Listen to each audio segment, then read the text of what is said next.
अस्सलाम वालेकुम। कैसे हैं आप सब? आई होप आप सब ठीक होंगे। आज मैं आप सबसे बहुत ही मज़ेदार चिकन की कलेजी की रेसिपी शेयर करूंगी। 6 चम्मच दही ले ली और ये 3 कलेजी को मैंने सिरका और नमक के साथ अच्छी तरह धो ली। और ये 2 कटे हुए प्याज है बड़े साइज़ के, और ये सारे खड़े गरम मसाले मैं इसमें ऐड करूंगी।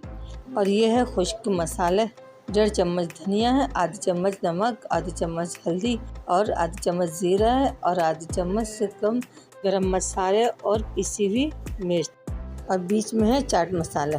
मिर्च और नमक आप हस्बे जायका ले सकते हैं। और ये 2 दरमियानी साइज़ के टमाटर, इसे मैंने अच्छी तरह चॉप कर लिया। अब मैं फ्राई पैन में 1 कप तेल ऐड कर, जब तेल गर्म हो गई तो कटे हुए प्याज ऐड कर दूँगी। और प्याज डालकर अच्छी तरह चलाऊंगी, और जब ये ब्राउनिश पे आ जाएगी तो मैं इसमें खड़े मसाले ऐड कर दूंगी।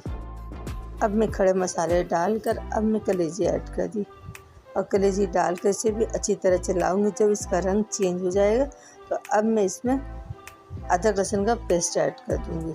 अब मैं अदरक लहसुन डालकर इसे अच्छी तरह चला रही हूँ और भून रही हूँ, ताकि कलेजी में अजीब सी स्मेल होती है वो भी दूर हो जाएगी। अब ये सारे मसाले मैं डालकर इसे अच्छी तरह चलाऊंगी, ताकि मसाले अच्छी तरह इसमें मिक्स हो जाए। मसाले को डालकर मैं इसे अच्छी तरह चला रही हूँ, और चलाकर इसे थोड़ी देर के लिए कवर कर दूंगी।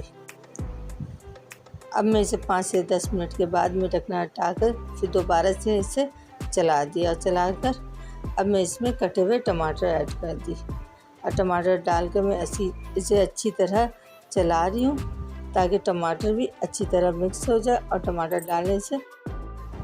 डालने से कलेजी और भी मज़ेदार बनेगी।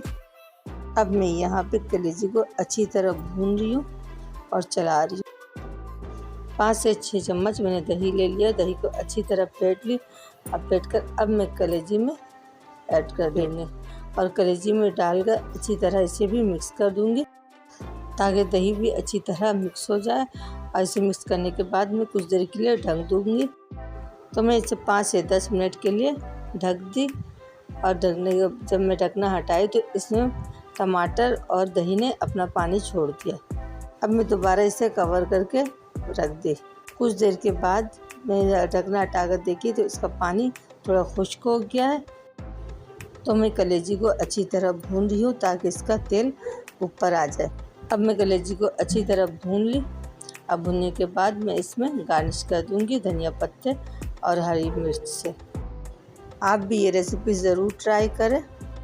अगर हमारी वीडियो अच्छी लगती है लाइक करें, शेयर करें, सब्सक्राइब करें, कमेंट्स करके ज़रूर बताएं आपको ये रेसिपी कैसी लगी। मिलती हूँ एक नई रेसिपी के साथ, तब तक के लिए अल्लाह हाफिज़।